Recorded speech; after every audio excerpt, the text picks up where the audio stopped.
کا نام ہے، ایک فیسٹیول کا نام ہے۔ ہمارے بزرگوں نے ایام غم میں جو غم سرکار سید الشہداء کو برپا کرنے کے طریقے رائج کیے تھے، ان طریقوں میں جہاں نوحہ خوانی تھی، جہاں مرثیہ خوانی تھی، جہاں ترک لذات تھا، وہیں لباس کا بھی ایک بہت اہم کردار تھا۔ چنانچہ ہمیشہ سے واقع کربلا کے بعد سے ایام غم میں سادہ لباس اختیار کیا گیا، سیاہ لباس اختیار کیا گیا، بوسیدہ لباس اختیار کیا گیا، یہاں تک کہ نئے سیاہ رنگ کے کپڑے سلوانے کے بجائے وہ پرانے لباس جو ہمارے گھروں میں موجود رہتے تھے ہم ان کو سیاہ رنگ میں تبدیل کرتے تھے، اور انہی سیاہ لباس میں مجالس سرکار سید الشہداء میں شرکت کی جاتی تھی۔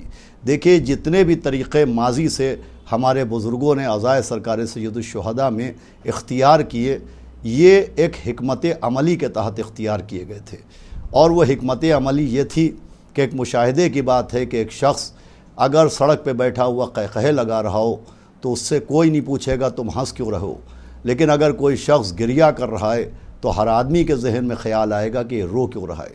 آپ 10,000 کے قیمتی جوتے پہن کے سڑک پہ نکلیے، آپ سے کوئی نہیں پوچھے گا کہ اتنے قیمتی جوتے تم نے کیوں پہنے ہیں، لیکن 10 محرم کو جب آپ پا برہنہ نکلتے ہیں، ننگے پیر نکلتے ہیں، تو ہر شخص کے ذہن میں خیال آتا ہے کہ آخر یہ شخص ننگے پیر کیوں جا رہا ہے۔ آپ 5,000 کا عطر لگا کے سڑک پر نکلیں، آپ سے کوئی سوال نہیں کرے گا کہ تم نے خوشبو کیوں لگائی ہے۔ آپ مولا حسین کے غم میں خون بہا کے نکلیے تو ہر آدمی کے ذہن میں آئے گا کہ آخر یہ شخص خون کیوں بہا کے نکلا ہے۔ آپ اجڑے ہوئے بالوں کے ساتھ، غمزدہ چہرے کے ساتھ، کھلے ہوئے گریبان کے ساتھ، چڑھی ہوئی آستینوں کے ساتھ، اونچے اونچے پائچوں کے ساتھ پابرہنہ عاشور کے دن جب نکلتے ہیں تو ہر شخص کے ذہن میں آتا ہے کہ آخر آج یہ شخص پابرہنہ کیوں ہے، اس کے بال اجڑے کیوں ہیں، اس کا گریبان کھلا ہوا کیوں ہے۔ اسی کے ساتھ ساتھ جب سیاہ لباس پہن کے لوگ مجالس میں شریک ہوتے ہیں تو ہر شخص کے ذہن میں خیال آتا ہے کہ آخر تا حد نظر یہ کون سی قوم ہے جو صرف اور صرف سیاہ لباس پہنے ہوئے ہے، بوسیدہ لباس پہنے ہوئے ہے۔ حالانکہ اس مجمع میں صاحبان ثروت بھی ہیں، اس مجمع میں صاحبان دولت بھی ہیں۔ سیاہ لباس وہ لباس ہوتا ہے جس سے دولت کا مظاہرہ نہیں ہو سکتا، سیاہ لباس کو دیکھ کے کوئی اس کی قیمت کا اندازہ نہیں لگا سکتا۔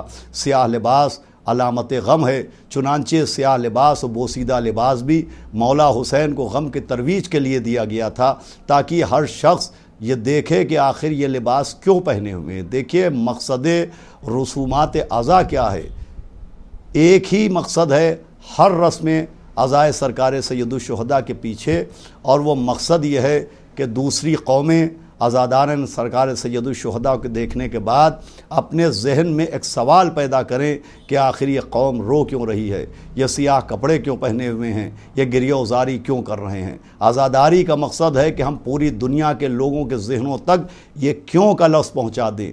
یہ کیوں کا لفظ پہنچانا ہمارا کام ہے، کربلا تک پہنچانا اس سوال کا کام ہے۔ عزاداری کا مقصد یہ ہے کہ ہم پوری دنیا کے کونے کونے تک مولا حسین کا حق اور مولا حسین کی مظلومی کا پیغام پہنچائیں۔ اسی کے تحت یہ سارے طریقے اختیار کیے گئے تھے۔ لیکن یہ محرم فیسٹیول کے نام سے جو ڈریسز آ رہے ہیں، اگر ہم نے اس کو بڑھاوا دیا تو آپ یقین جانیے کہ کچھ سالوں کے بعد محرم ایام غم کا نام نہیں ہوگا، محرم ایک فیسٹیول کا نام ہوگا۔ اس موقع پر آخر میں خاص طور پر میں اپنی خواتین کی خدمت میں، اپنی بہنوں کی خدمت میں، اپنی بچیوں کی خدمت میں عرض کروں گا کہ آپ اپنی ذمہ داری کو سمجھیں۔ کہیں ایسا تو نہیں ہے کہ محرم سے قبل جو آپ خریداری کرنے جاتی ہیں اور دکانداروں سے آپ یہ کہتی ہیں کہ ہمیں محرمی لباس چاہیے، ایسا تو نہیں ہے کہ آپ کی اس ڈیمانڈ کی وجہ سے، آپ کی اس مانگ کی وجہ سے ان کی ہمت میں اضافہ ہوا اور آج نوبت یہ آ گئی ہے کہ محرم فیسٹیول کے نام سے نئے ڈریسز تیار کیے جا رہے ہیں۔ خدا کے لیے آپ اپنی ذمہ داری کو پہچانیے۔ عزاداری سرکار سید الشہداء میں خواتین کا سب سے اہم کردار رہا ہے۔ کربلا کربلا سے کوفے، کوفے سے شام، شام سے مدینہ، اور مدینے سے آج اس شہر عزا لکھنؤ، اور دنیا کے کونے کونے میں جو عزاداری پہنچی ہے یہ خواتین کی محنت کا نتیجہ ہے۔ آپ کی بے پناہ قربانیاں ہیں جس کا اجر آپ کو جناب سیدہ عطا کریں گی۔ آپ اپنی گھر کی ذمہ داریاں بھی نبھاتی ہیں، آپ اپنے بچوں کو ہی پالتی ہیں، آپ اپنے شوہر کی اطاعت بھی کرتی ہیں، آپ اپنے گھر کی ذمہ داریاں ہی پوری کرتی ہیں، اور اس کے بعد بے پناہ مجالس میں آپ شرکت کرتی ہیں۔ یہ آپ کی ذمہ داری ہے کہ خدا کے لیے آپ محرم کو فیسٹول میں تبدیل نہ ہونے دیجئے۔ آپ کو نیا لباس پہننا ہے تو محرم سے پہلے عید غدیر آتی ہے، جسے عید اکبر کہا گیا ہے، جسے عید اعظم کہا گیا ہے۔ جس طرح سے آپ کی اس مانگ نے تاجروں کو محرم فیسٹول کے عنوان سے نئے ڈرینس لانچ کرنے کا موقع دیا ہے، اگر آپ چاہیں تو آج ہی سے عہد کریں کہ آپ بازار جائیں، آپ مارکیٹ جائیں اور آپ غدیری لباس کی مانگ کیجئے۔ آپ کہیے کہ ہمارے یہاں عید غدیر آنے والی ہے، ہمیں غدیری لباس چاہیے، تو آپ یقین جانیے کہ آج وہ تاجران جو محرم فیسٹول کے نام سے ڈریس لانچ کر رہے ہیں، انشاءاللہ آئندہ سال وہ غدیر اسپیشل کے عنوان سے ڈریس کو لانچ کریں گے۔ اس سے تبلیغ غدیر بھی ہوگی، اور عزاداری سرکار سید الشہداء کے سلسلے میں آپ کی ذمہ داری بھی مکمل ہوگی کہ آپ اس ماہ محرم کو فیسٹول میں تبدیل نہ ہونے دیں۔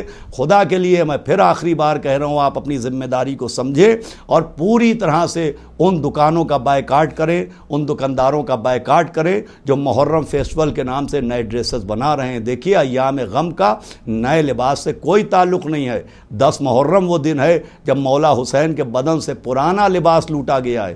نئے لباس کا تصور عید کے دن آیا تھا، مولا حسن و مولا حسین نے نیا لباس عید کے دن بنوایا تھا۔ خدا کے لیے مولا حسین کی پسند کو مد نظر رکھیے۔ ایام غم وہ ہیں کہ جب مولا حسین کے جسم کے اوپر پرانا لباس بھی لوٹ لیا گیا تھا۔ نیا لباس عید کے دن پہنا جاتا ہے۔ اگر آپ کو محرم سے پہلے کپڑے سلوانا ہے، لباس